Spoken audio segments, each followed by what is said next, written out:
Mesdames et messieurs, bienvenue à tous dans Inside the Chins, votre nouveau podcast From the Back to the Top qui accueille les voix qui font avancer le football américain en France et en Europe. Pour ce premier épisode, nous avons la chance d'accueillir et vous le découvrez à l'image Yanis Paulin, ancien running back des Iron Mask de Cannes et vice-champion de France. Comment ça va? Bah écoute, ça va super et toi? Je suis très content de t'accueillir pour ce premier épisode. Très content que tu sois mon premier invité. Avant d'évoquer ta carrière, etc., tu es arrivé à Cabreton, tu es tout juste arrivé à Cabreton pour y effectuer ta rééducation du genou suite à une blessure qu'on abordera plus tard. Où est-ce que tu en es dans ce processus de récupération? Bah là du coup ouais, comme tu l'as dit, je suis à Cap-Breton, je suis bien arrivé. Actuellement c'est mon deuxième stage ici. J'en ai fait un auparavant en novembre, donc à mes 3 mois. Là je suis à 6 mois post-op, donc post-opératoire.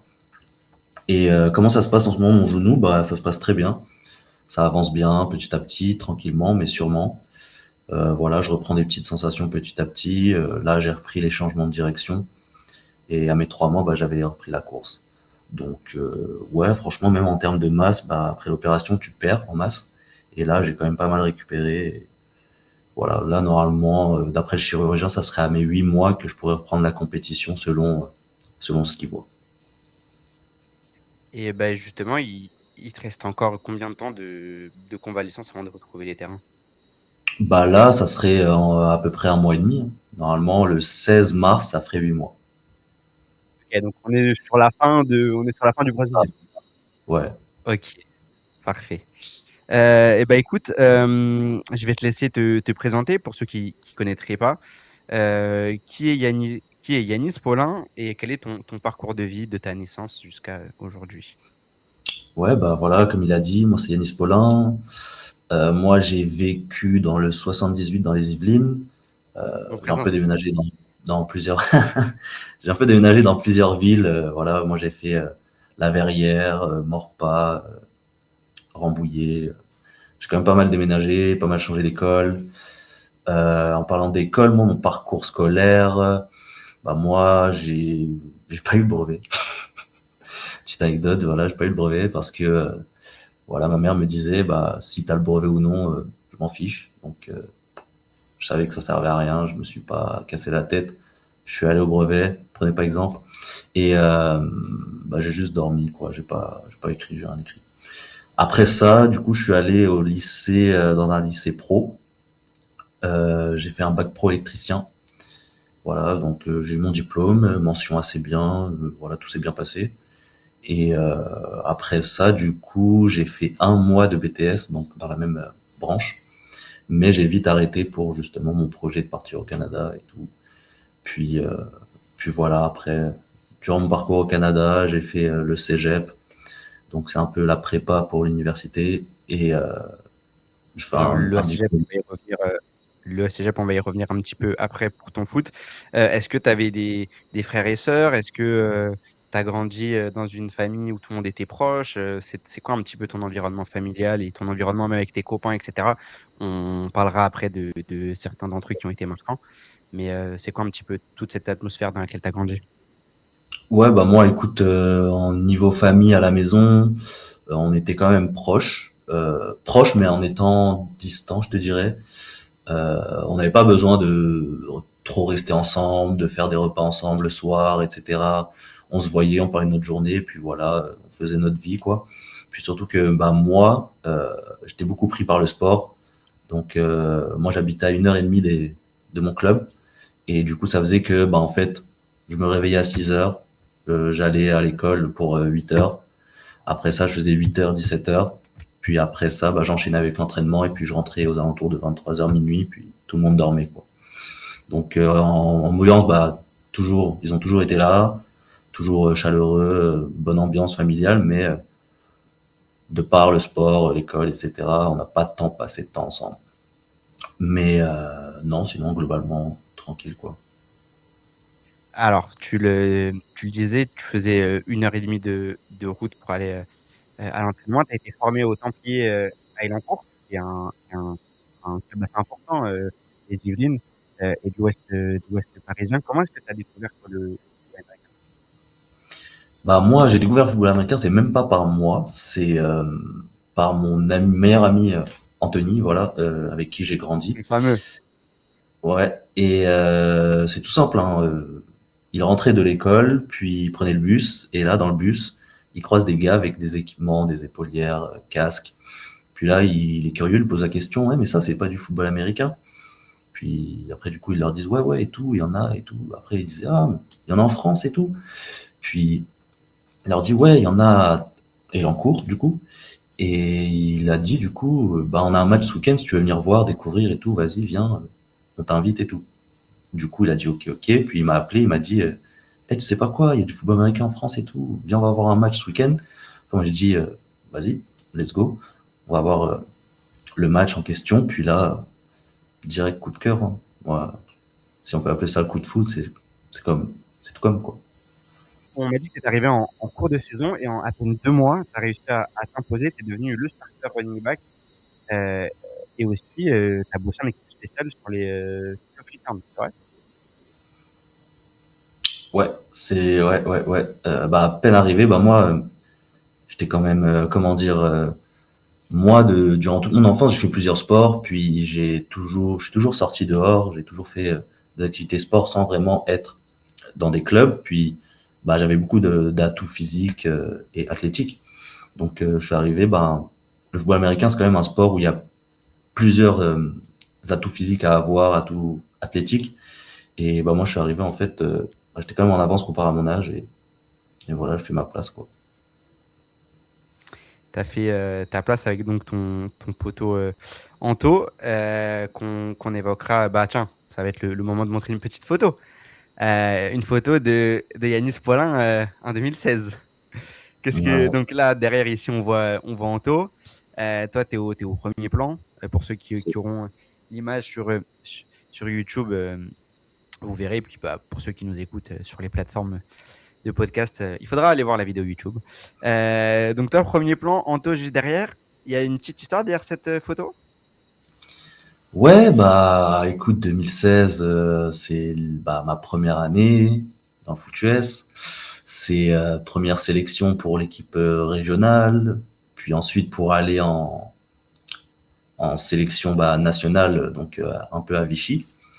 Et ouais, donc c'est un peu le commencement de tout où là, j'ai appris que bah, en fait, le foot US, tu peux monter en niveau et parler de quelque chose de sérieux, quoi.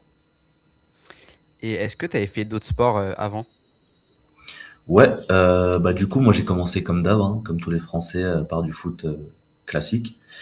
Après ça, j'ai fait un peu de sport de combat, l'aïkido, mais c'était peut-être quelques mois.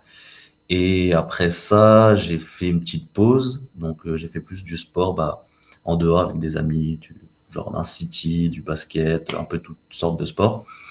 Et ben, je me suis inscrit après à faire du handball. J'en ai fait pendant 3 ans. Et à ma troisième année, j'ai découvert le football américain. Puis j'ai fait les deux en même temps ma première année. Puis après ça, seulement du football américain.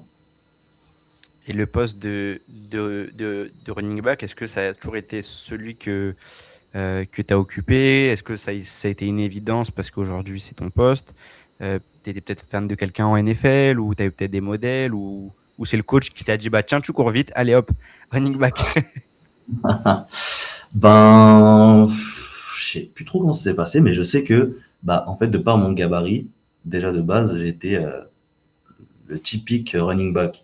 Donc on m'a mis automatiquement dans la case dans running back. Puis, bah, moi, je connaissais un peu les positions dans le football américain de par le manga Ishii 21. Et bah, du coup, moi, le personnage principal, c'est un running back. Puis forcément, moi, je me voyais un peu en lui aussi. Donc, je suis content d'être running back. Je pense que là, c'est la position faite pour moi. Et j'envie pas les autres positions. Franchement, je suis bien ici. Ouais. Juste, t'es au niveau taille poids que certains et peut-être un. Si certains t'ont jamais vu en vrai, n'ont jamais eu cette chance de te voir en vrai, peut-être qu'on puisse s'imaginer. Bah, du coup, moi, je fais 1m72 pour actuellement 87 kilos. Donc on n'est pas loin d'un running back des des Raiders, Ashley Genchi, qui a Ouais. été drafté il n'y a pas longtemps. On a à peu près, grosso modo, si vous suivez la NFL, sur, des, sur, des, sur un gabarit de la sorte. Donc, après tes années juniors au Templier, tu pars à Vichy, tu découvres l'équipe de France. Raconte-nous comment tu t'es retrouvé là-bas et ce que tu as vécu. Comment je me suis retrouvé là-bas? Du coup, de par la photo, voilà, on avait des sélections régionales, départementales. Voilà, ça aussi, c'est une des photos. Je mets la photo à l'écran. Ouais, Coucou Anto. une des photos, voilà, durant les sélections régionales. Donc là, par exemple, cette photo-là, c'était durant un déplacement en Autriche. Donc on avait un match Île-de-France contre la sélection autrichienne. Et pour parler de cet événement-là, moi, j'ai fait quand même plutôt un gros match. Voilà, j'ai j'ai j'ai fait des bonnes stats. Outre les bonnes stats, après ça, j'ai été MVP du match offense. Puis c'est un peu depuis ce jour-là que on en parlera justement après, que j'ai commencé à recevoir des offres pour le Canada, tout ça, et c'est un peu comme ça que ça s'est déroulé, quoi. Je mets une seconde photo à l'écran. Là, on te voit avec les maillots Ouais. de l'équipe de France. On m'a aussi raconté une autre anecdote. Tu as même été joué jusqu'à Bristol avec l'équipe d'Île-de-France. On m'a dit que c'était un voyage mémorable. Alors, malheureusement, j'ai pas de photo. Mais en tout cas, on m'a dit qu'il y avait des petites anecdotes et notamment que tu avais fini capitaine dans ce match. Ouais, ouais, c'était un bon voyage, franchement.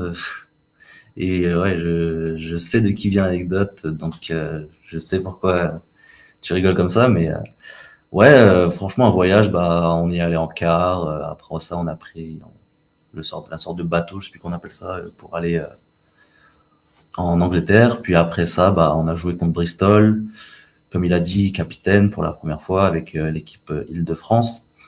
Puis c'était un match serré, voilà. Donc c'est pour ceux qui connaissent pas, Bristol c'est comme un peu une académie.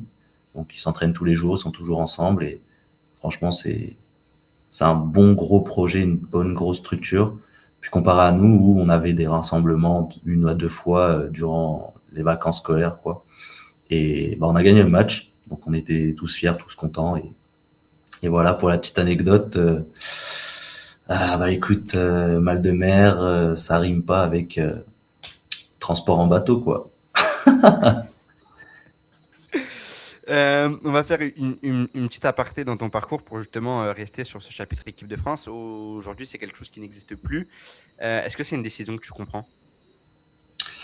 Je te dirais que je comprends un peu, mais que je suis un peu aussi mitigé parce que l'équipe de France en soi, c'est comme un objectif, c'est un rêve pour les jeunes aujourd'hui. Et le fait qu'il n'y ait plus d'équipe de France, ça donne pas vraiment d'objectif aux jeunes.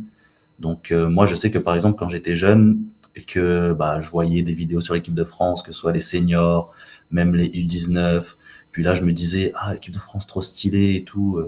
Donc, ça me donnait envie de m'entraîner et de faire des bonnes stats au match pour justement atteindre ce but-là. C'est comme la suite logique des choses. Tu fais la sélection départementale, après ça, la sélection régionale, puis après ça, nationale. Et le fait qu'il n'y ait plus national, que tu te dises que il n'y a pas de sélection nationale, je vais pas pouvoir jouer à l'étranger, etc. Être le meilleur à ma position en France, ça donne pas vraiment d'objectif aux jeunes. Mais d'un côté, je suis aussi d'accord dans le fait que peut-être que niveau administratif, je sais pas trop, moi je m'y connais pas du tout, hein. Mais je suppose que de par les résultats de l'équipe de France durant les années précédentes, etc., n'étaient pas assez élevés et forcément, le football américain c'est pas un sport très connu et si le ministère des sports du sport se dit que on investit trop dans ce sport-là pour peu de résultats, ça peut se comprendre, mais bon. Moi, il y avait il y a aussi quelque chose, je pense, pour ceux qui ne savent pas, qui peut expliquer ça aussi, c'est que avec l'essor du flag, et ça, c'était Freeman qui le disait dans un de ses lives, si jamais il passe par là, sait-on jamais, mais en tout cas, qui disait que le problème du football américain en France, du moins du football équipé, C'est qu'en fait, contrairement au foot ou au basket, on a besoin de protection, il y a besoin d'équipement et qu'on ne peut pas y jouer comme ça demain entre potes. Et c'est pour ça que d'ailleurs, plein de lycéens ou plein d'universitaires aux États-Unis, quand c'est leur dernier match derrière, ils pleurent parce qu'ils ils savent qu'ils s'y rejoueront sans doute jamais. Et donc, tout a été concentré sur le flag parce que c'est du 5 contre 5 et que du coup, c'est beaucoup plus facile d'accès. En plus, il y a les JO et il y a un gros développement et on reviendra dessus à la fin de ce podcast parce qu'il y a beaucoup de joueurs de football équipés qui passent au flag. Je pense aussi que, arrête-moi si tu penses différemment, mais en tout cas, moi, je pense personnellement qu'il y a aussi de ça. Et d'ailleurs, l'équipe de France de flag est de plus en plus performante. Donc, Ouais, franchement, comme tu l'as dit, bah, enfin, comme l'a dit Freeman, au final, bah, c'est un sport plus pratique à mettre en place que le football américain. Voilà, par exemple, si on parle du foot classique, bah, c'est commun dans les cours de récré, tu peux en faire, donc tout le monde en joue. Le basket aussi, on prend un ballon de foot, on fait du basket avec. Voilà, puis après, bah, c'est un peu les sports dominants, je te dirais, en Europe parce que c'est facile d'accès. Puis si tu veux développer bah, une, une pratique sportive, je pense que c'est logique et plus simple à mettre en place, de faire un sport qui est justement plus accessible par tout le monde, quoi. alors, pour en revenir à ton parcours, comme beaucoup de Français, tu pars au Canada. Après tes années junior au Templier, tu pars en cégep pour 2 saisons à la base, juste avant le Covid. Tu es d'ailleurs l'un des All-Stars de la D3. Une performance qui t'ouvre les portes des Carabins de Montréal où tu vas rester 3 ans. Est-ce que toute cette période outre-Atlantique, ça reste un bon souvenir pour toi? Ouais, franchement, bah, du coup, j'y ai passé 5 années sans rentrer une seule fois chez moi en France. Et bah, c'est un peu comment dire, le changement du Yanis d'avant, enfin, qui était en France, qui joue en France, qui vivait en France, et le bah, Yanis d'aujourd'hui, qui a vécu toutes ses expériences au Canada. C'est un peu le game changer. Et bah, pour raconter vite fait un peu comment j'ai vécu ça, franchement, beaucoup de résilience, beaucoup d'obstacles. Euh, voilà, j'ai appris beaucoup, enfin, j'ai connu beaucoup de personnes qui sont aujourd'hui comme mes frères et tout. Puis, non, franchement, une expérience, je la changerai pas, même si aujourd'hui je suis de retour en France, que je compte pas revenir au Canada. Franchement, c'est une expérience que je changerai jamais. Mais alors, pour entrer un petit peu plus dans les détails, comment est-ce que tu as été recruté pour partir au Canada? Est-ce que tu as envoyé des messages Facebook à des coachs? Est-ce que tu as envoyé des tapes par mail? Comment est-ce que s'est passé ton adaptation? Est-ce que tu as eu plusieurs offres avant de choisir de partir en Détroit? Comment après, derrière, les Carabins t'ont contacté? Enfin, comment tout ça s'est passé vraiment au-delà du feeling, etc., euh, du recrutement jusqu'à l'adaptation avec tes collègues en chambre, peut-être, de l'adaptation terrain, les différences que tu as vues entre le Canada et la France, peut-être aussi en termes de mentalité, parce que c'est un sujet qui te plaît beaucoup. Raconte-nous vraiment tout ce passage canadien, parce que, comme tu l'as dit, il a forgé la suite de ta carrière, et on voit bien, vous allez le découvrir ensuite, si vous ne connaissez pas la carrière de Yanis, qu'il y a une véritable différence entre son passage avant le Canada et son passage après le Canada, qui a été un game changer.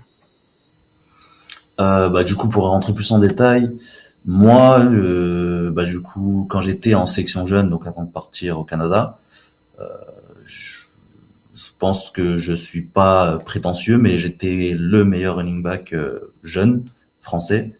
Et du coup, bah, ça faisait un peu parler. Comme j'ai fait les sélections, comme je disais juste avant, Île-de-France, bah, on a eu le fameux match en Autriche. Et de par ce match-là, en fait, j'ai commencé à recevoir des offres de cégep au Canada.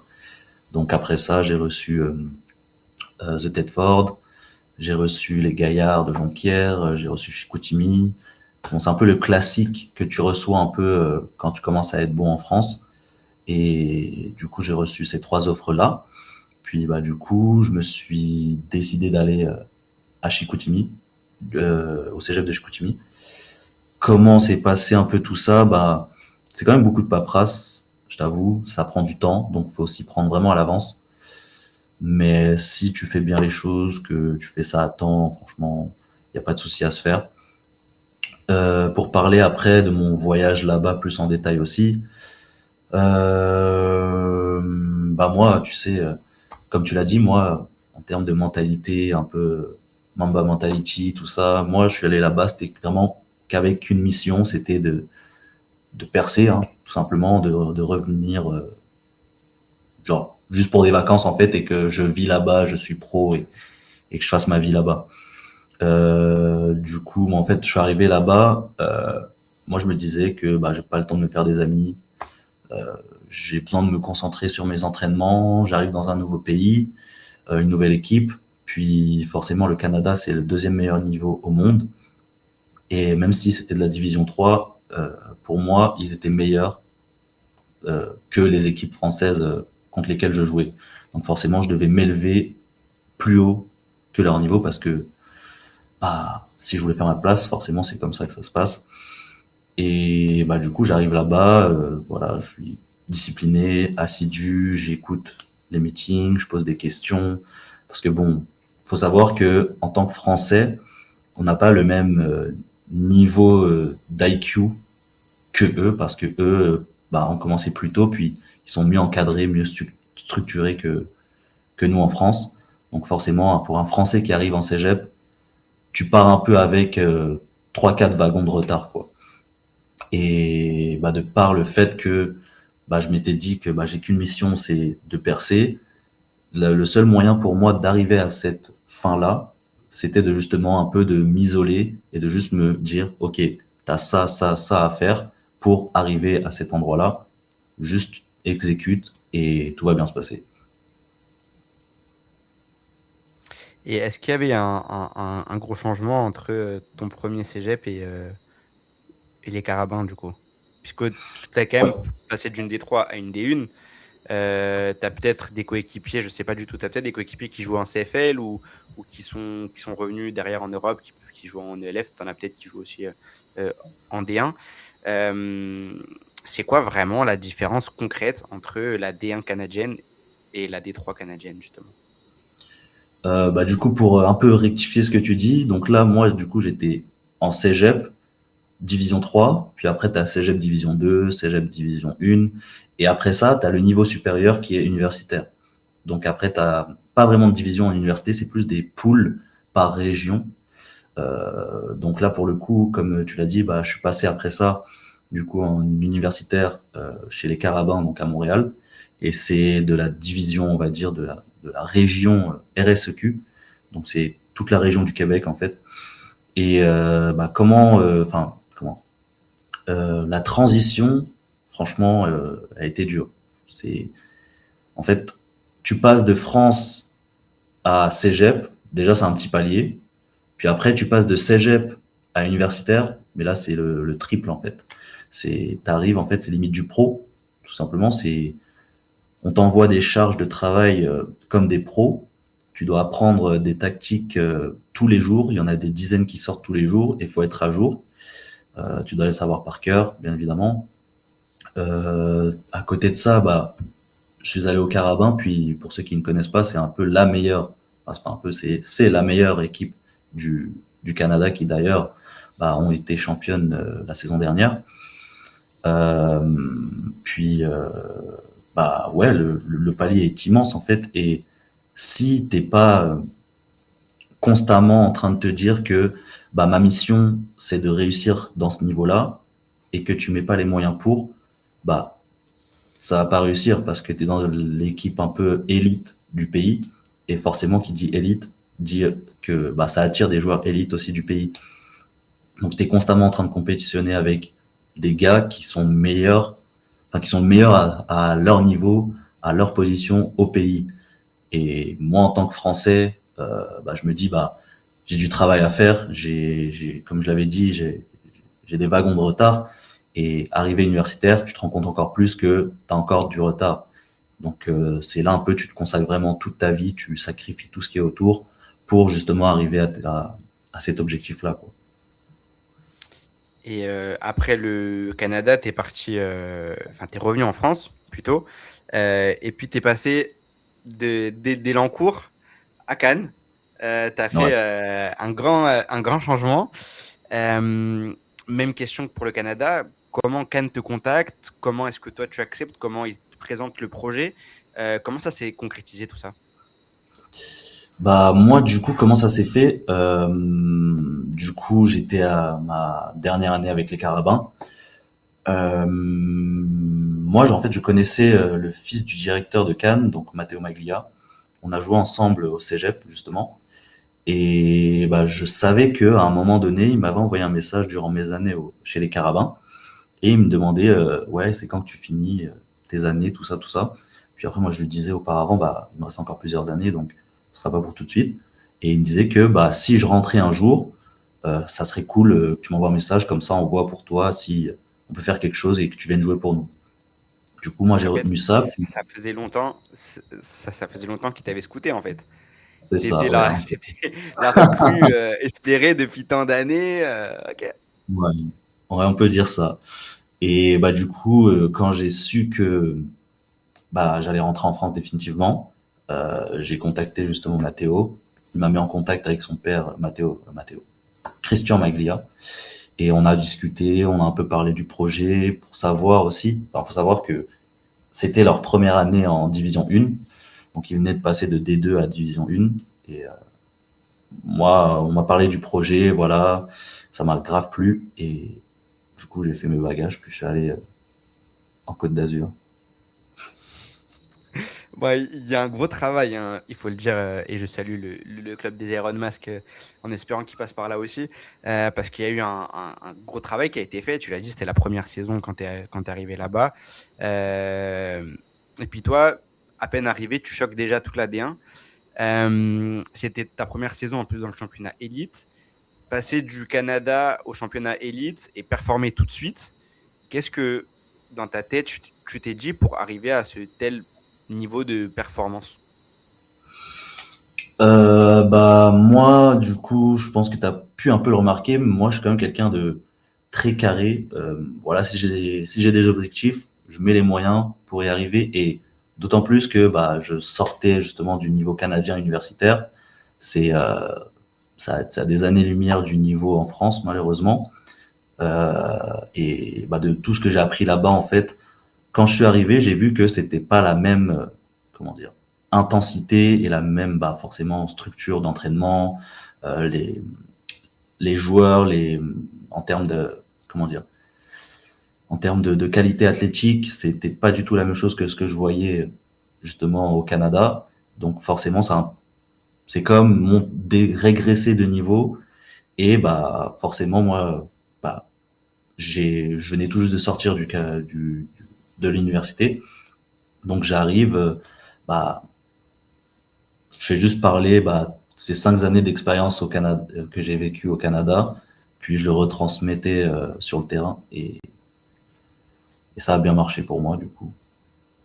Et c'est cette ambition justement de percer qui a fait que tu t'es pas. Parce que il y a des gens qui, justement, quand c'est facile, ils vont peut-être relâcher les efforts, ils vont peut-être prendre les choses pour acquis, etc.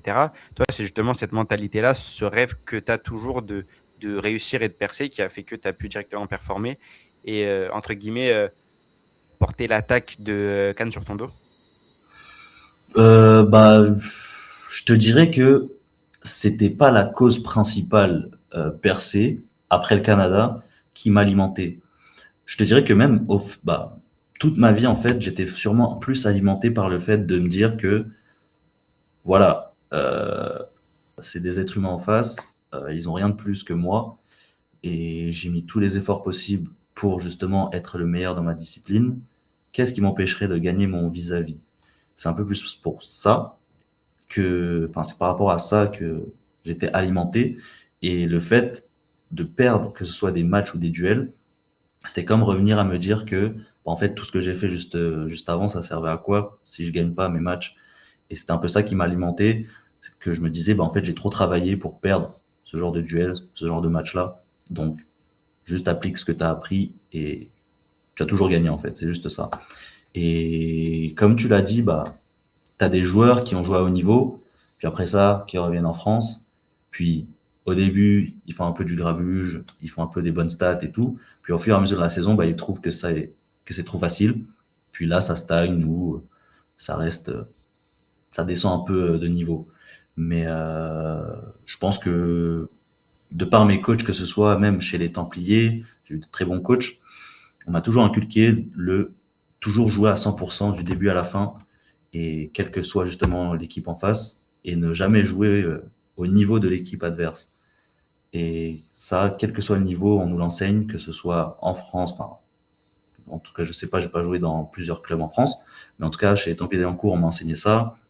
Cégep, la même chose. Universitaire, la même chose. Et c'est un peu cette valeur-là qui m'a justement boosté à me dire que, bah, quel que soit le niveau en face, en fait, même si c'est en France, même si c'est le Sud, même si c'est le Nord, voilà, j'ai mon niveau et je joue à mon niveau. Après, tu as aussi un poste où aussi tu t'arrêtes, tu te prends un tampon et ça peut vite, ça peut vite être embêtant derrière. Donc, t'as pas le poste où on peut le plus se relâcher. Et t'as pas un poste où il faut avoir froid aux yeux non plus, puisque je pense que tu es l'un des joueurs qui encaisse le plus de plaquages ou en tout cas de contact.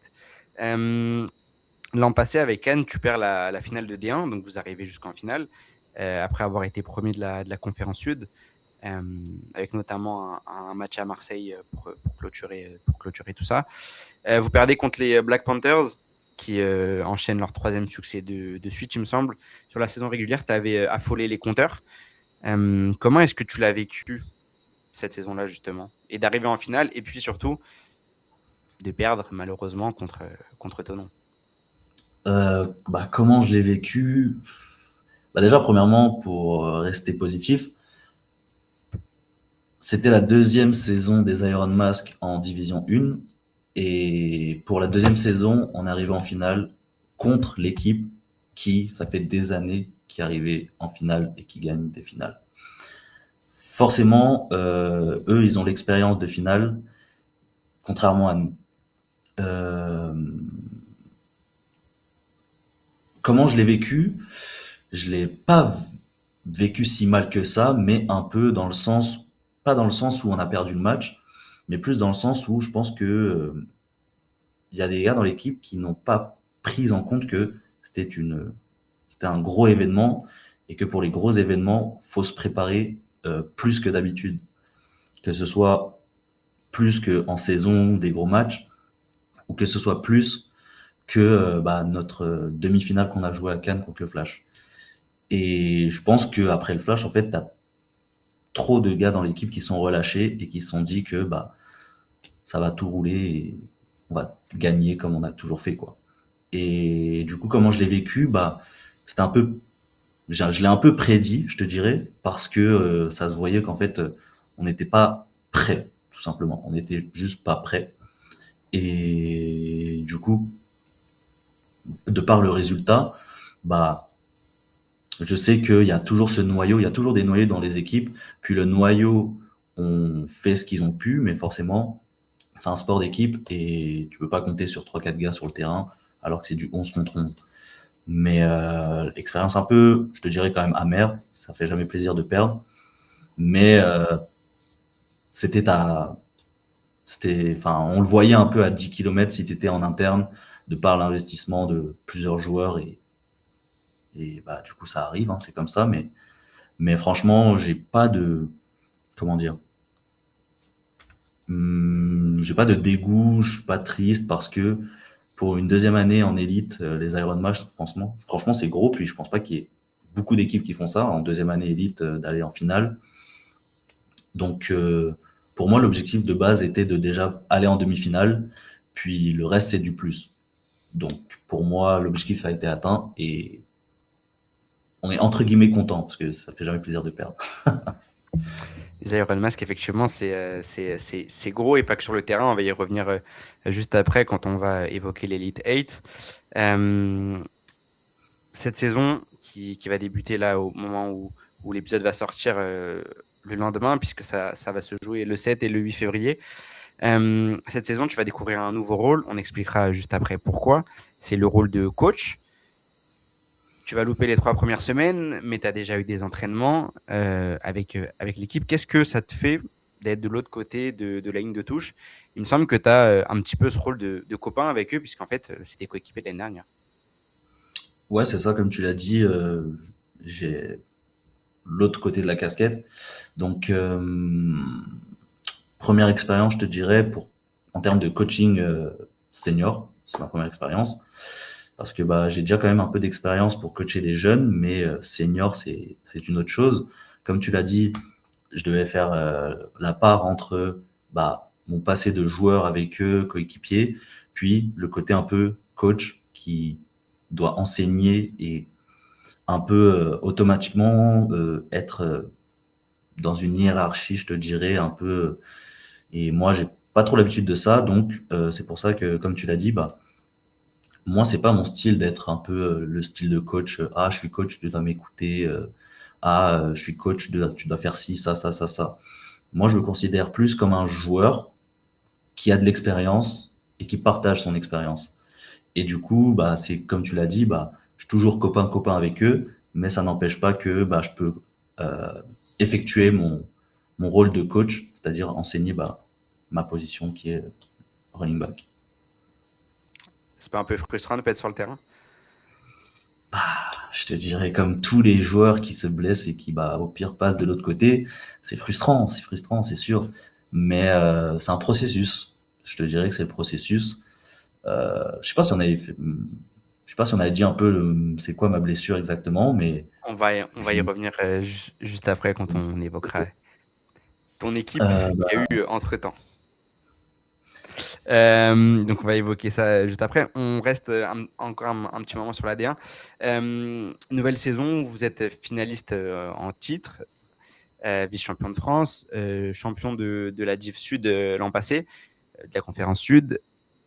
Est-ce que tu as un message peut-être à adresser maintenant qu'on va vous attendre aux équipes rivales, que ce soit de division ou de D1 globalement, pour la saison à venir? bah, si j'avais une chose à dire, ça serait que bah croyez pas que je suis pas là. Cannes va pas gagner. Voilà, on a fait un gros recrutement, dont des gros noms. Il y a Connor, QB, t'as Stéphane Yepmo, running back, la pépite. T'as Julien Vast, gros receveur, qui a joué au Léopard de Rouen, puis qui a joué au Grizzly, et qui récemment bah, sort du championnat allemand. Et voilà, puis après, en vrai, je trouve qu'on a tellement de menaces cette année que je sois là ou que je sois pas là, franchement, si ma blessure me permettait de revenir durant la saison, je serais un plus. Voilà. Je, voilà. C'est le seul message que je devrais passer, c'est que c'est pas parce que je suis pas là que Cannes va pas faire du sale. Voilà. Voilà, équipe rivale de Cannes, attendez-vous à ne pas tomber dans une facilité et à ne pas sous-estimer cette équipe. Ta blessure, on va l'évoquer maintenant puisque on fait que en parler. Tu as rejoint l'équipe des Paris Musketeers en ELF après la saison de D1 au printemps dernier, printemps-été dernier. Euh, Qu'est-ce qui t'est arrivé? Dis-nous, parce que moi je sais, mais tu l'expliqueras mieux. Bah, du coup, pour expliquer le contexte un peu plus, bah, du coup, on a fait la finale contre Thonon-les-Bains. Il y a eu le résultat qui s'est passé. Puis une semaine après, enfin même pas une semaine après en fait, c'était 3 jours après, j'ai pris mes billets, puis je suis retourné à Paris. Parce que bah, du coup, j'ai signé chez les Mousquetaires de Paris. Et bah, du coup, j'arrive, je fais enfin on avait 3 entraînements dans la semaine. Donc j'ai fait les 3 entraînements avec eux. Voilà, j'avais des meetings avec les coachs parce que forcément, j'étais pas du tout avec eux durant le début de saison. Eux, ils étaient en milieu de saison. Donc je devais un peu rattraper le retard. Ce qui s'est bien fait au final parce que de par l'expérience que j'ai vécue au Canada, ce qu'ils appliquaient, je l'avais déjà fait en fait au Canada, donc c'est rentré comme ça, très rapide. Et bah du coup, j'ai fait mon premier match, j'ai été habillé, donc j'étais dans les 52 ou 48, je sais plus, 52 ou 48 joueurs sélectionnés pour jouer le match. Et bah du coup, voilà, je prends mes premières balles en scène professionnelle, ça se passe bien, je fais des gros jeux, voilà, les coachs sont contents, etc. Ils veulent en voir plus. Puis là, sur une action, malheur, je fais un gros jeu, voilà, peut-être 20 yards. Je suis sur le sideline, je le longe. Puis là, tu as le safety qui vient de l'intérieur, qui vient pour me plaquer, sauf que j'arrive à casser à peu près le plaquage, mais il s'accroche à moi. Puis j'essaie de pousser encore pour gagner plus de yards. Et là, au bout d'un moment, mon pied droit planté dans le synthétique, je perds l'équilibre. Puis là, il y a tout mon corps qui tourne, mais ma jambe reste dans le synthétique. Donc, ligament croisé antérieur. Et elle aura duré combien de temps cette expérience du coup? Une semaine. Je sais pas si on n'est pas sur un record, mais en une semaine justement, ça a quand même eu le temps de te rappeler le Canada, d'autant plus que dans cette équipe, il y a quand même pas mal de joueurs qui ont joué au Canada. C'est pour ça en plus, tu as eu la chance de rencontrer un coach hautement qualifié, il est passé par la NFL et mieux que ça, il a gagné un Super Bowl. Qu'est-ce que tu retiens de ces quelques jours finalement avec eux et est-ce que tu aspires à y retourner le plus rapidement possible? Euh, Que ce soit à ouais. Paris ou dans une autre équipe de LF ou d'AFLE. Ouais, bah franchement, ce que je retiens, même si c'était une expérience très courte, je me suis dit en fait, enfin, je te fais un peu les voix dans ma tête. Ah, mais en fait, il y a un niveau à peu près similaire que l'université de Montréal en France. Puis le fait de revivre tout ça, je me suis senti un peu nostalgique et vraiment, enfin, c'est comme s'il y avait, c'était la pièce manquante en moi qui me permettait de justement m'exprimer pleinement dans ce sport-là. De par justement, bah, c'est une équipe professionnelle, donc tu as tout un staff derrière, tu as plein de joueurs, enfin, t'as tous les joueurs en fait qui sont là aux entraînements, c'est structuré, c'est filmé, tu as des structures derrière aussi avec le complexe où tu peux avoir la récupération, bain froid, tout ça, tu as des kinés, franchement c'est du pro quoi.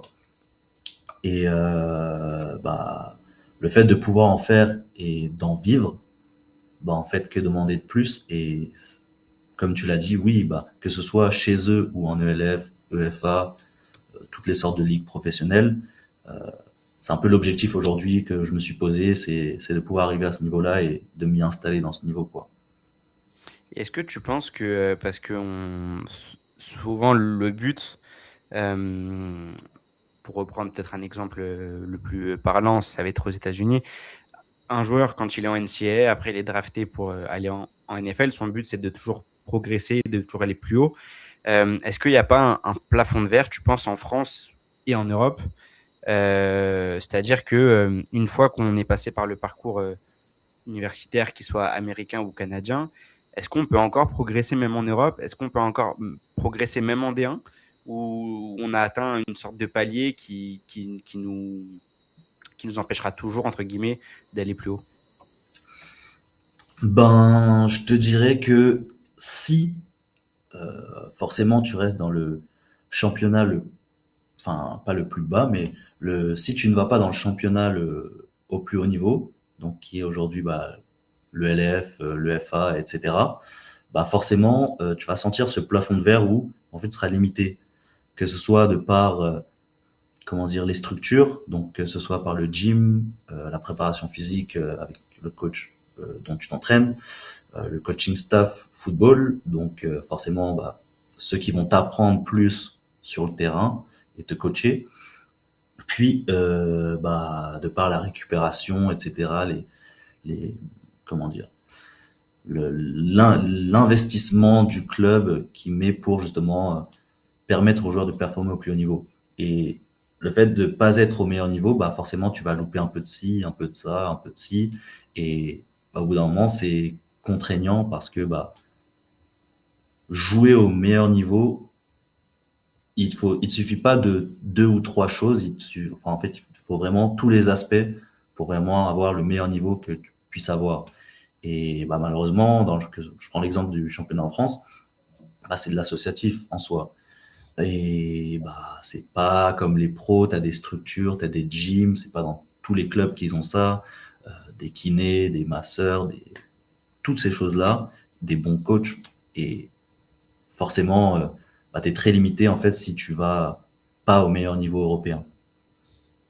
Et justement, ton regard sur la D1 qui vit sa dernière saison, puisque ça deviendra l'Elite 8 la saison prochaine. C'est quoi ton regard sur la D1 justement et sur l'arrivée de cette Elite 8 la saison prochaine?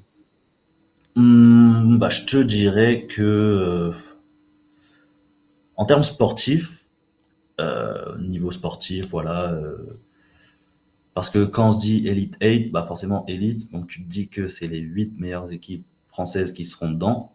Bah, les équipes ont été annoncées, puis forcément, que ce soit moi ou même tous les joueurs en France savent que ce ne sera pas les 8 meilleures équipes.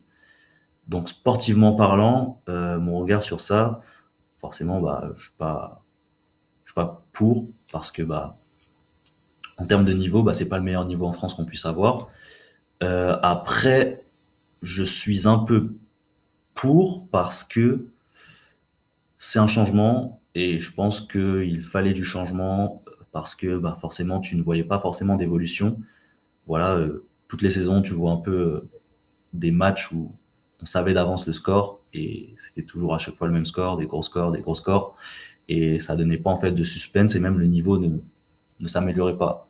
Et il n'y avait pas vraiment un événement ou quelque chose qui améliorait le football américain en France. Là, le fait d'avoir une élite 8, une élite 8, bah, c'est quelque chose de nouveau. Voilà. Moi, forcément, je préfère quelque chose de nouveau plutôt que de rester dans une chose qu'on sait que bah, ça va pas forcément s'améliorer ou ça va rester comme ça l'est. Après, voilà. Moi, j'attends de voir ce que ça donne. Forcément, sportivement, je suis pas très content, mais à voir ce que ça donne cette nouvelle chose et si ça permet de faire progresser le football américain en France, bah, ça sera tant mieux. On rappelle pour ceux qui ne le seraient pas, pour les Elite 8 la saison prochaine, donc il y a 4 équipes qui vont disparaître. Il va rester plus que donc les Black Panthers de Thonon-les-Bains, le Flash de la Courneuve, les Léopards de Rouen, les Molosses d'Asnières. Ça, c'est pour ce qui est de la conférence Nord et la conférence Sud. Les Argonautes d'Aix, les Blue Stars de Marseille, les Grizzlies catalans et les Ours de Toulouse, c'est-à-dire qu'il n'y aura plus les Iron Mask. Hélas, il n'y aura plus les Centaures qui sont là aussi cette saison et qui ont ces dernières années régulièrement été en D1, qu'on appelait aussi Elite au départ. Le problème du football américain en France, tu l'as dit, c'est qu'au-delà des structures, vous n'êtes pas professionnel, contrairement aux ligues européennes, ce qui veut dire que beaucoup doivent gérer un emploi du temps à côté, avec un travail, tout en étant des athlètes finalement, parce que c'est ce que vous êtes. Et je sais que c'est ton cas. Comment est-ce que toi, tu le vis? Bah écoute, comment je le vis? Bah, c'est un peu un, comment dire, c'est comme le Canada en fait. C'est un peu un lifestyle. Tu te dis que, ok, ta passion, c'est le sport, c'est le football américain. T'as envie de pouvoir en vivre. Maintenant, t'es à des endroits où forcément, bah, tu peux pas en vivre. Tu peux avoir des rémunérations, des petits avantages, etc., mais tu ne peux pas en vivre. Maintenant, tu fais en sorte en fait de pouvoir gagner ta vie avec un travail à côté qui te permet justement de pratiquer au meilleur de ta forme, au meilleur de ton investissement dans ta passion qui est le sport, le football américain. Moi aujourd'hui, du coup, bah, je me suis fait les croisés, je suis plus joueur, je suis coach et bah, pour un peu réparer tout ça, bah, j'ai dû prendre un travail à côté. Voilà, donc là, j'associe en ce moment un travail à côté, plus coacher les jeunes chez les Iron Mask, plus coacher aussi en senior.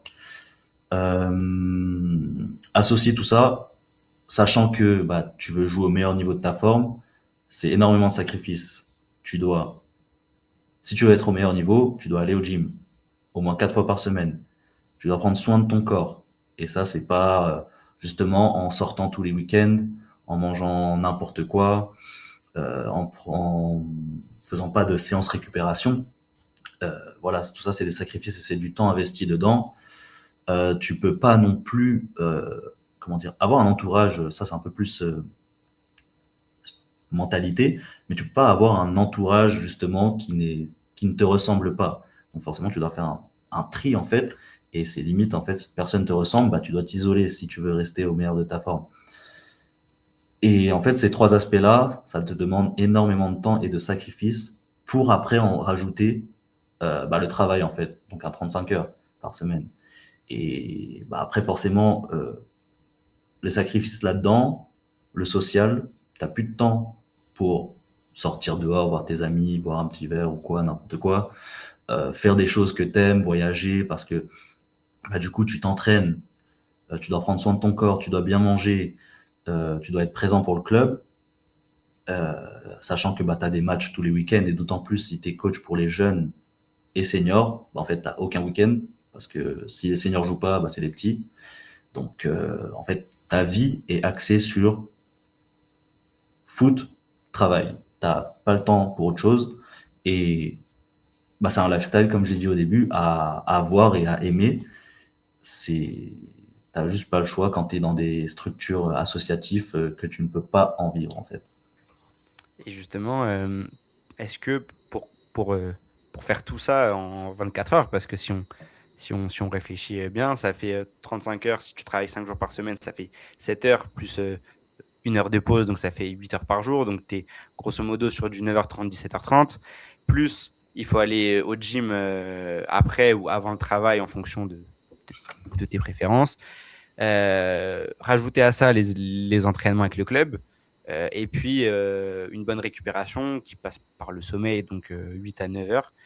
Est-ce que tu as des astuces pour réussir à faire rentrer toutes ces choses-là dans un seul planning et dans une routine hebdomadaire, voire quotidienne Ouais, juste là, du coup, tu feras un cut parce que je vais juste charger mon PC, sinon il va s'éteindre. Il n'y a pas de souci. Je repose même ma question si tu veux. Vas-y. Ouais. Euh, et donc justement, avec tout cet emploi du temps, toutes ces choses qu'il y a à faire, tu as déjà un contrat à 35 heures, donc ça veut dire que tu bosses 7 heures par jour plus 1 heure de pause, donc ça fait du 9h30, 17h30, grosso modo. Il faut aller au gym avant ou après, ça fait entre 1 heure et 2 heures de séance en fonction de ce que tu fais. Il faut rajouter les entraînements collectifs. Derrière, il faut bien dormir parce que c'est partie intégrante de la récupération, donc entre 8 et 9 heures de sommeil. Est-ce que tu as des astuces pour réussir à faire entrer tout ça dans un seul planning hebdomadaire ou quotidien? Bah, du coup, moi j'ai pris comme exemple du 35 heures, mais moi j'ai choisi de ne pas faire un 35 heures parce que je savais que je n'allais pas avoir le temps de remplir bah, tous ces critères-là. J'ai choisi en fait plus ma passion, je te dirais, que un train de vie plutôt aisé, que je sois aisé financièrement. Bon, aujourd'hui, je ne me considère pas comme une personne à plaindre ou quoi, mais j'ai choisi de justement réduire mes heures de travail parce que ma vie, je ne veux pas qu'elle soit dictée par le travail, je veux qu'elle soit dictée de par ce que j'ai envie de faire, qui est le football américain. Euh, et du coup, bah, le conseil que je pourrais donner, c'est bah, de se poser la question, c'est quoi que tu veux réellement dans ta vie? C'est quoi que tu veux vraiment faire dans ta vie? Et si c'est de pouvoir vivre du sport, bah en fait tu mets tous les moyens pour pouvoir en vivre, même si c'est difficile, c'est normal, c'est ce qu'on peut appeler le processus. C'est comme ça que ça se passe. Il y aura des moments hauts, il y aura des moments bas, mais si c'est vraiment ce que tu as envie de faire, il n'y a aucune raison à ce qu'à la fin tu ne puisses pas l'atteindre. Moi, c'est un peu ma mentalité sur ça. Et du coup, bah, ça passe par faire des sacrifices, donc gagner moins d'argent, mais pouvoir t'investir pleinement dans ce que tu aimes. Et c'est juste une question de est-ce que tu le veux vraiment ou pas? C'est juste ça. Il y a une constante qui revient depuis le début de cette émission, c'est que pour cet exemple-là, comme pour ton départ au Canada, pour ce qui t'a poussé à performer aussi en D1, etc. À Elancourt, tu t'es vite imposé, tu as connu l'équipe de France jeune, tu pars au Canada en Cégep D3 pour finir à la fin dans une des meilleures équipes du pays en université. Tu reviens en France, tu performes direct. Euh, et tu as parlé tout à l'heure d'un certain type de mentalité. Est-ce que cette mentalité que tu adoptes sur le terrain, que tu as toujours eue, est-ce qu'elle a été renforcée par ta blessure. Et justement, est-ce que cette nouvelle épreuve-là t'a renforcé dans cette mentalité qui t'anime depuis le début de ton parcours? Quand j'ai eu ma blessure, petite anecdote, du coup, moi, je pensais pas que j'avais les croisés. Voilà, moi, quand je me suis fait ce croisé-là, moi, on m'avait dit que c'était sûrement une entorse, voilà, va faire un IRM et on va voir ce que c'est réellement. Donc moi, dans ma tête, je n'étais pas prêt en fait à me dire que j'avais les croisés. Je vais faire mon IRM. Du coup, voilà, je le fais, je sors, j'attends le résultat. Puis là, tu as la dame qui a fait mon IRM, elle sort, elle me dit, je suis sincèrement désolé monsieur, mais vous avez le ligament antérieur euh, complètement cassé, complètement en rupture.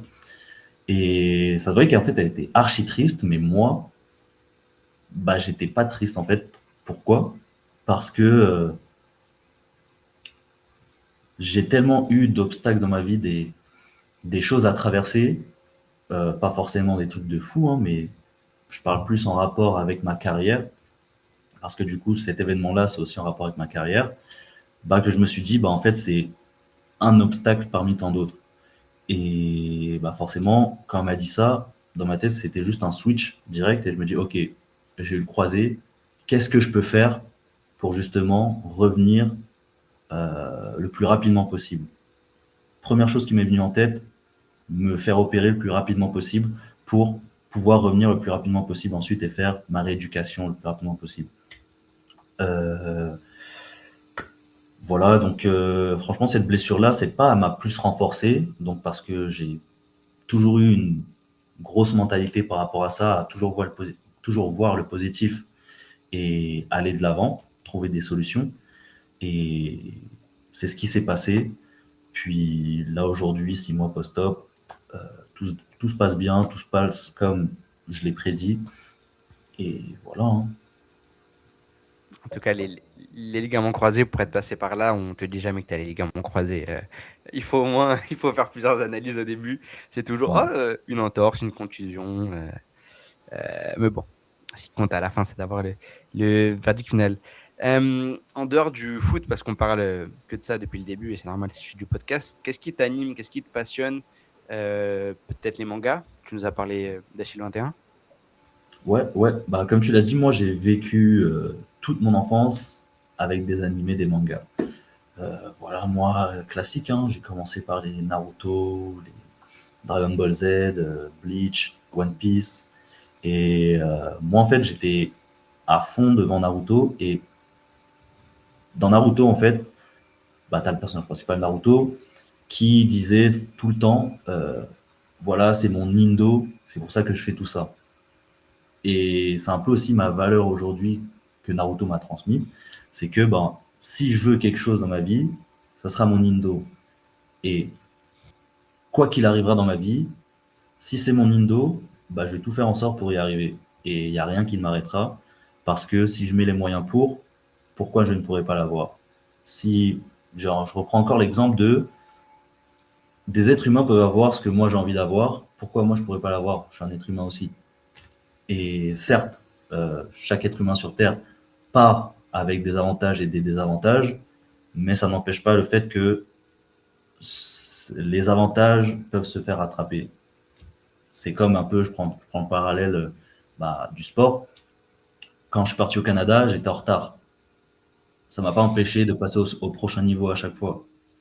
Et du coup, voilà, j'applique cette philosophie de vie dans tous mes aspects, quoi. Dans tous les aspects de ma vie. Ok, c'est intéressant. Puis je pense que dites-nous aussi dans les commentaires si vous partagez un petit peu cette vision-là, s'il y a aussi des fans d'animé, de manga et surtout si vous avez toutes les références liées à Naruto qui ont été énoncées. Je le disais un petit peu plus tôt dans ce podcast, il y a beaucoup de joueurs de foot équipés qui partent sur les terrains de flag. C'est quelque chose que la Fédé met beaucoup en avant. C'est notamment en prévision des prochains JO. Est-ce que c'est quelque chose qui te chauffe, toi, personnellement, ou tu préfères rester sur le foot équipé? Je t'avoue que jusqu'à il y a pas longtemps, j'y pensais pas du tout. Moi, je me disais, bah, le flag, vas-y, c'est nul. T'es juste receveur. En plus, moi, je suis running back.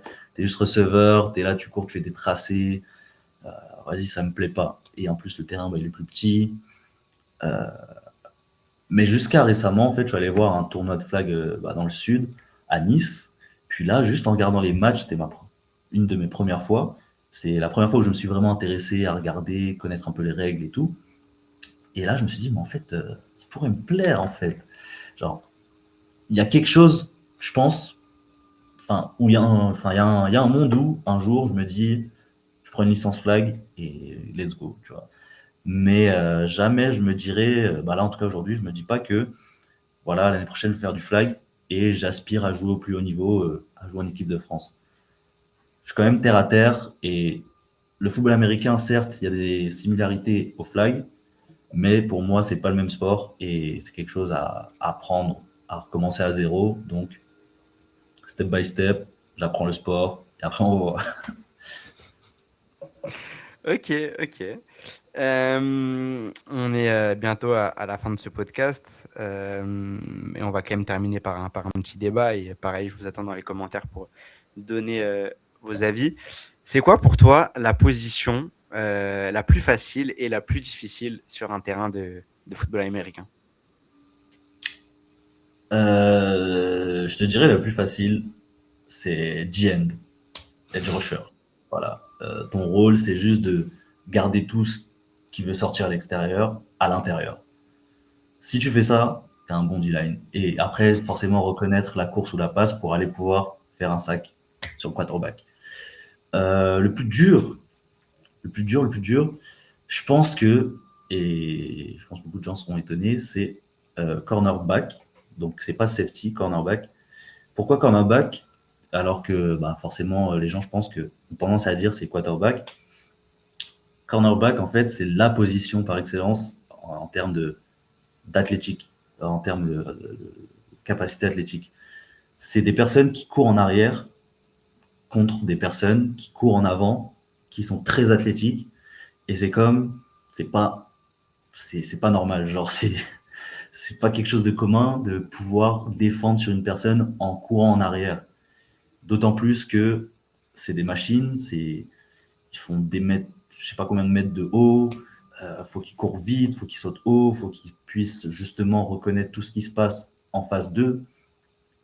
Et en fait, déjà, enfin, juste l'aspect physique, c'est un truc de ouf. Et pour moi, juste par rapport à ça, ça mérite d'être la position la plus dure, en fait. Et puis c'est un poste aussi où tu peux vite être flagué. C'est un poste où une interférence de passe, C'est ça. c'est aussi très très vite arrivé. Ok, bah c'est bah pareil, dites-nous en commentaire ce que vous en pensez, mais c'est vrai que tu vois, pour moi je pensais que tu allais aussi dire QB, que c'était ou alors que tu allais dire running back parce que un running back il dépend vachement de sa ligne quand même. S'il n'y a pas de gap qui sont créés, c'est dur de se les créer et puis surtout bah, tu te fais tamponner tout le temps en fait. C'est-à-dire que Ouais, receveur, tu peux dire il y a des jours bon, j'ai un peu la flemme, je vais pas trop au contact, je fais que des cuts courts, que des ou je fais que des slants, ou je fais que mais running back, en fait, si c'est pas toi qui y vas, tu te fais bouffer. ouais, ouais, Et puis, c'est des gros mecs qui te tapent dessus quand ouais, même. ouais, mais après, tu vois, je te dirais, bah, oui, si on enlève la position cornerback, bah là, en vrai, sincèrement, je te dirais que après c'est quarterback, puis après c'est O-line, puis après, en quatrième position, c'est running back. Parce que running back, de par le fait que, bah, oui, tu dépends beaucoup de gens autour de toi, euh, outre le fait de ça, en fait, tu es le couteau suisse de l'attaque. Tu dois tout faire, tu dois tout savoir faire, et bah, tu dois être physiquement une machine aussi pour te protéger. Tu fais le rôle d'un O-line, tu dois bloquer. Tu fais le rôle d'un receveur, tu dois courir des tracés et catcher des ballons. Tu fais ton rôle principal, running back, tu dois prendre le ballon et courir, avoir une bonne vision, être athlétiquement en forme et explosif. Puis, bah, selon les jeux, bien évidemment, tu peux aussi être quarterback, avoir le ballon, faire un direct snap et lancer une passe. Forcément, ça va pas être tout le temps ça, mais c'est une qualité à développer si tu veux être un running back complet et qu'on puisse t'utiliser au plein potentiel pour l'équipe. Et forcément, bah, après, avec tout ça, tu allies le fait que bah, ton rôle principal, tu te prends le plus de tampons durant un match. Donc, tu dois te protéger, qui est bah, de faire une bonne préparation physique et d'être physiquement prêt et en forme. Donc, voilà pourquoi c'est la quatrième position la plus dure pour moi. Ok. Dernière question, on va terminer sur ça. Tu nous as pas trop parlé de NFL depuis le début de l'épisode. C'est quelque chose que tu as suivi, que tu suis? Tu as une équipe préférée, un joueur modèle? C'est quoi un peu ton rapport avec tout ça? Moi, je t'avoue, je vais te décevoir, hein, mais tu sais que je suis jamais vraiment intéressé à fond en NFL, college, parce que tu vois, on en revient toujours un peu à cette mentalité, c'est que bah oui, j'ai un peu regardé les highlights YouTube comme tout le monde quand tu commences et tout, tu kiffes et tout, mais j'ai jamais vraiment pris comme exemple un joueur NFL ou un joueur college parce que me dire que je suis fan, ça reviendrait à dire que cette personne-là est plus forte que moi et bah, être fan, tu vas jamais arriver à son niveau. Donc c'était un peu ça ma mentalité et aujourd'hui, bah, même encore aujourd'hui, tu vois, je regarde pas tant de matchs NFL, je regarde vite fait les highlights ou quoi, juste pour justement me dire, ah, ils font ci, ils font ça, parce que avec l'expérience, tu arrives à reconnaître un peu d'avance ce qu'ils vont faire, les formations, etc., les concepts. Et c'est cool à voir en fait que même au niveau pro, bah, en fait, ce qu'ils font là-bas, on le fait aussi. Et bref. Du coup, bah, tout ça pour dire que bah, j'étais pas vraiment fan de la NFL, j'ai jamais vraiment regardé un match complet à 3h, 4h du matin, mais je regardais beaucoup d'highlights et je te dirais que j'aimais beaucoup euh, Ezekiel Elliott quand il était au collège. Voilà. Et Ok. Odell Beckham. Ok, non, oui, bah, OBJ évidemment. Mais non, mais c'est quand même, je suis quand même assez surpris et dites-nous pareil aussi. N'hésitez pas à réagir pour nous dire si vous l'êtes aussi, parce que on s'imagine quand même d'un point de vue extérieur que, alors, ceux qui ont commencé avec Achille 21, il y en a plein, surtout de ta génération, et des celles un petit peu d'avant, mais c'est vrai que à l'image d'un basketteur, c'est quand même rare de se dire je fais un sport qui vient des US. Pourtant, bah, je suis pas branché spécialement NFL et en plus c'est un sport quand même et j'en ai parlé récemment avec un prochain invité de ce podcast, mais la culture US fait partie intégrante du sport. Que ce soit au niveau des arm sleeves, que ce soit au niveau des célébrations, des protège-dents, les visières, tout le matériel en fait. Et pendant longtemps d'ailleurs ça a été importé de par les États-Unis, donc c'est vrai que c'est surprenant, mais comme quoi on casse des clichés avec toi, c'est bien, on casse de plus en plus de clichés. C'est super. Euh, Est-ce que tu as peut-être un dernier mot avant de clôturer ce podcast? Pas vraiment de dernier mot, non. Si justement, bah, je devais donner un conseil, parce que bah, en ce moment, je vois beaucoup de personnes qui commencent à commit, que ce soit au Canada, au State, n'importe où, même première saison en pro en Allemagne ou quoi. Moi, si je devais juste dire un mot, ça serait un mot justement. Je pense que je me suis toujours dit durant mon parcours, euh, c'est de, bah, comme je l'ai dit durant tout le live, si tu poses-toi la question de qu'est-ce que tu veux vraiment dans la vie et si ce que tu veux c'est de percer dans le foot, même si c'est peut-être inimaginable, c'est un truc de ouf, c'est n'importe quoi, c'est compliqué ou quoi. Pour moi, si tu mets les moyens à fond, à 100%, tu donnes tout, il n'y a pas de raison à ce que tu ne réussisses pas, tu vois. Et au final, en soi, mon rêve, je l'ai accompli. Je voulais être joueur pro. C'était pas dans les meilleures conditions et j'ai pas réussi où est-ce que je voulais réussir, mais j'ai réussi. C'est ça la finalité. Même si c'était une semaine. Mais, mais dans tous les cas, je sais que c'est Ça pas une va revenir. finalité. Ouais, c'est ça. Et non, franchement, c'est ça mon dernier mot. Juste posez-vous bien la question de c'est quoi que vous voulez vraiment et cherchez des solutions pour comment y arriver et donnez-vous à 100%. Bon, c'est avec ces mots qu'on va clôturer donc ce premier épisode Inside de Chins. C'est fini pour aujourd'hui. Merci à tous d'être restés jusqu'à la fin de l'émission. Si vous avez apprécié, et que vous voulez soutenir le projet, que vous voulez d'autres épisodes, on vous laisse partager, commenter et vous abonner. N'hésitez pas à dire en commentaire qu'est-ce que vous voulez pour un prochain épisode. Est-ce que Yanis, ça t'a plu? Ouais, franchement, j'ai grave kiffé. Voilà, c'est 100% naturel, des bonnes questions. Voilà, c'était cool. Parfait, merci. Et ben les amis, on se dit à très bientôt. N'oubliez pas, from the back to the top. Et à la prochaine. Ciao, ciao.